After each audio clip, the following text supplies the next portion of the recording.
Hello. Yeah, we have learned that any function can be expressed by sine and cosine terms with different frequencies. Okay, that Fourier transformation has been applied to spectroscopy, especially for the infrared spectroscopy. So we call it Fourier transform infrared spectroscopy. In short, FTIR. But how do we do that? Yeah, we have to develop the instrument, right? The core of FTIR is interferometry. Okay, this technique is really powerful technique to obtain IR spectrum of a sample. Okay, so this one interferometry or interferometer in Korean 간섭계. Okay, that is the heart of Fourier transform infrared spectrophotometer. Okay, so this is the basic structure of interferometer. Okay?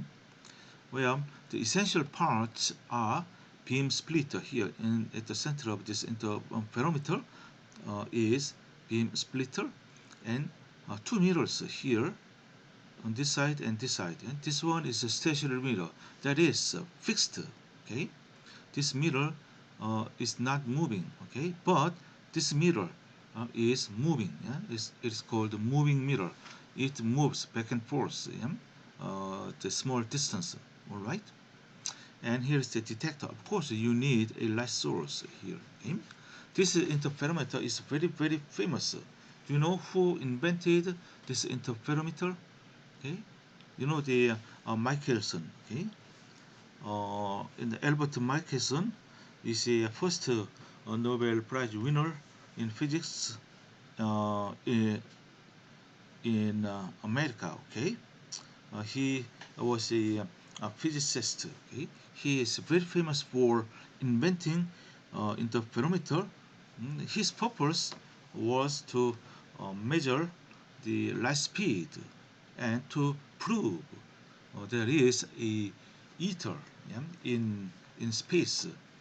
You see, people at that time thought that like sound wave or wave on the water, right? Those waves now they propagates through the matrix. Okay, the sound wave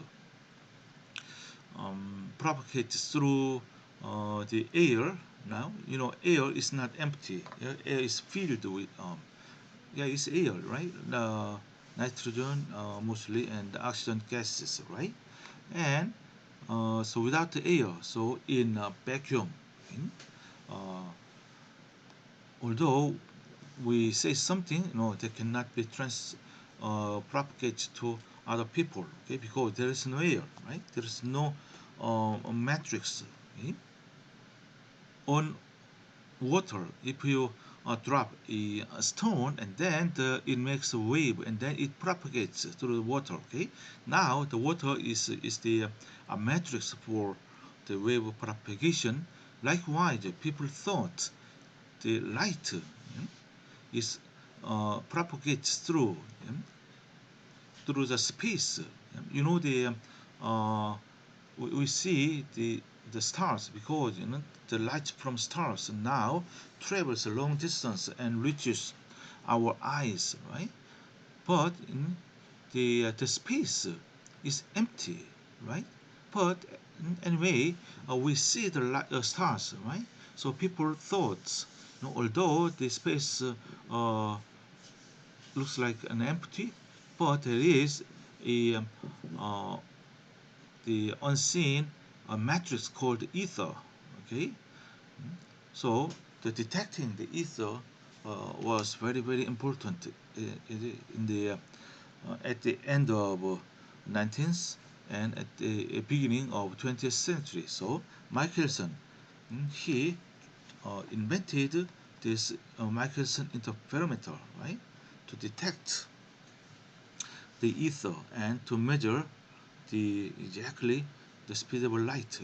His idea was to use interference pattern. Okay, now look at this interferometer. That is very important, right?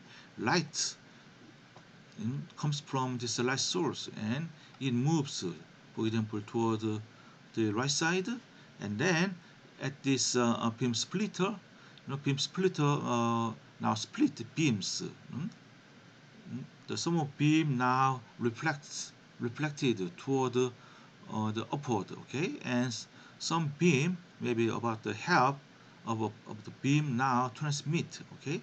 Anyway, the reflected beam now reflected again from the stationary mirror, and then it uh, goes down to the same beam splitter, okay, and this transmitted beam is also reflected from this mirror and then reflected, and it also reaches the beam splitter.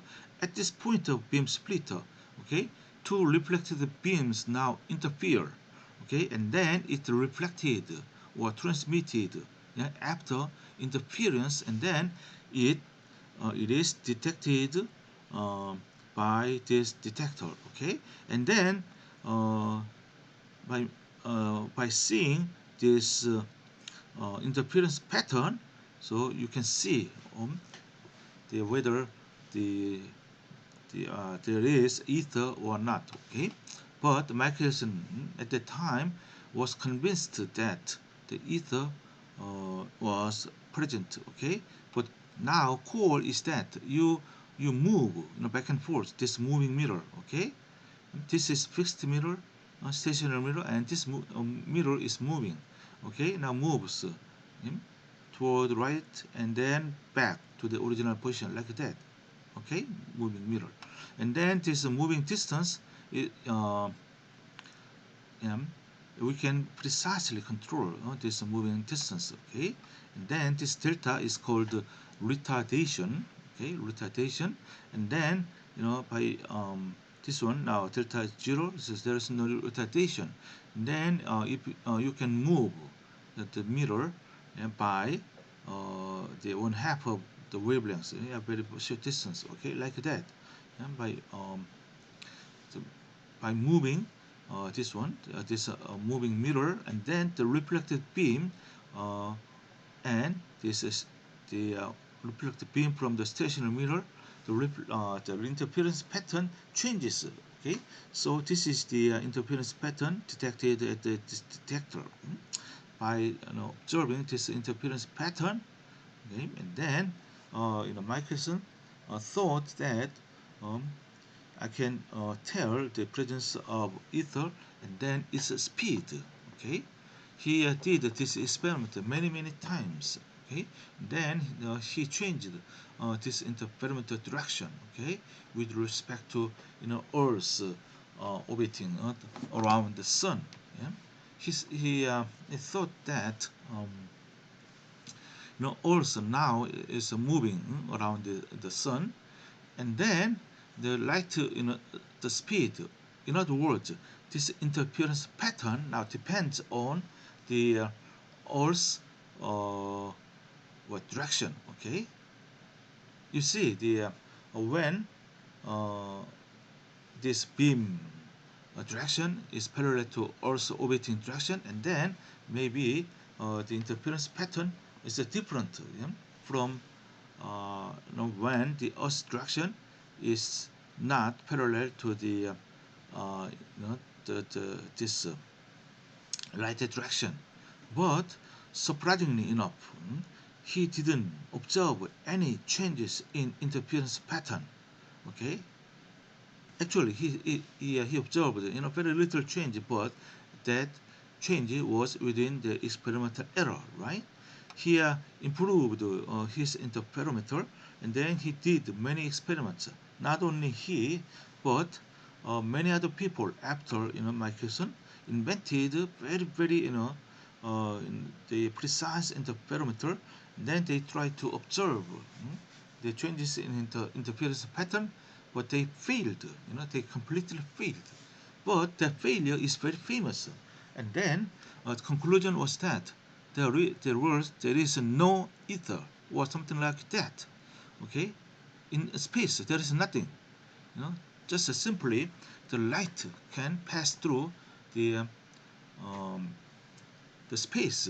Okay, there is no ether, and also the light speed is the same, irrespective of irrespective of the Earth's orbiting, the direction. Okay, so the light speed is unchanging. Okay, so from his this experiment, Einstein built up his theory of special relativity. Okay, that's very famous.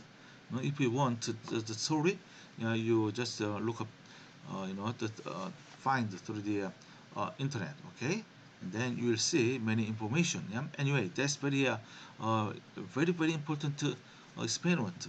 Yeah, maybe one of the most important experiment in physics. So his failure in this experiment awarded him Nobel Physics Prize in 1907. Anyway, now this interferometry has been used in FTIR. All right, yeah, let's see.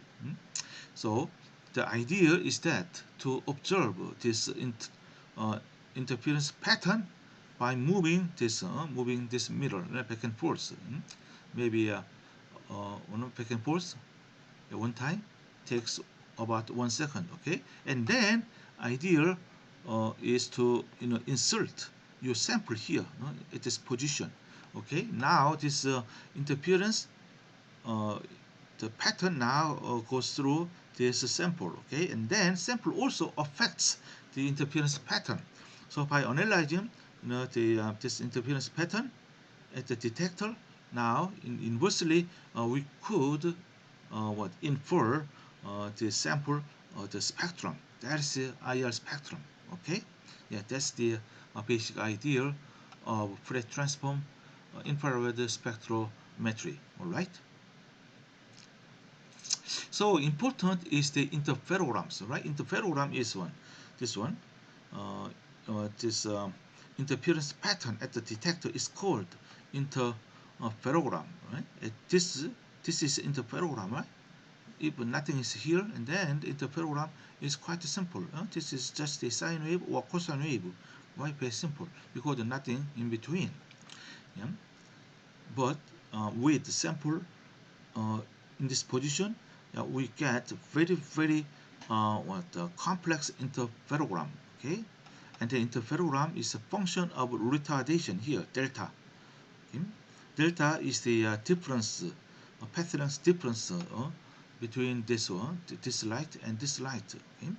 It uh, those light now reflected or transmitted, and then reflected here and then reflect here. So the retardation is the path length change times 2. Okay, 2 times of this path length change. Anyway, so uh, at detector, we detect this interference pattern that is called interferogram, and interferogram is a function of this one. Okay, this cosine function of the term, this cosine term. Here is a retardation delta, right? And here, is a b term. Okay, here I of delta is the intensity of light reaching the detector, and this one, nu bar here, nu bar is the wavelength. Usually in Fourier transform or the IR spectroscopy, we we often use this wave number, nu bar, which is the simple the reciprocal of the wavelength. Okay, this p of nu is a constant that accounts for the intensity of a light source. Okay, this one, efficiency of the beam splitter. Yeah, right. Yeah, so the b is important. Okay, now let's take an example. Okay, the simplest case is this one. Okay? If this one b nu bar is simply this line, at this wave number, okay, for example 2, and then what is the interferogram? Yeah, to obtain the interferogram, you we have to do the Fourier transformation like that. Yeah? This line Fourier transformation is a simple sine or cosine wave. Okay, this cosine wave, and then this one, the distance between these waves is lambda. Okay, lambda is simply the inverse of the wave number. In this case, what is the lambda? What is the wavelength? Yeah? Since this is a 2 inverse centimeter and the lambda is 0.5 centimeters. Okay, from this interferogram or from this simple this function um, to get the original this spectrum, and then you do the inverse Fourier transformation. Okay, to get the interferogram you need Fourier transformation, and to get the original spectrum you need inverse Fourier transformation. Yeah, inverse Fourier transformation is a simple simply mathematical inverse of Fourier transformation. Okay, so once again, in FTIR we collect this interferogram, and then we do the not Fourier transformation, but we do inverse Fourier transformation to get the spectrum of the sample. Okay, that's the idea. Okay, let's take a more complex example. All right, which is the oh, I already. I'm sorry, I already done this one. Yeah. Oh, there is if there is two peaks, yeah, two peaks, and then we get more complex pattern. I'm sorry, yeah, I will stop temporarily. Okay, here.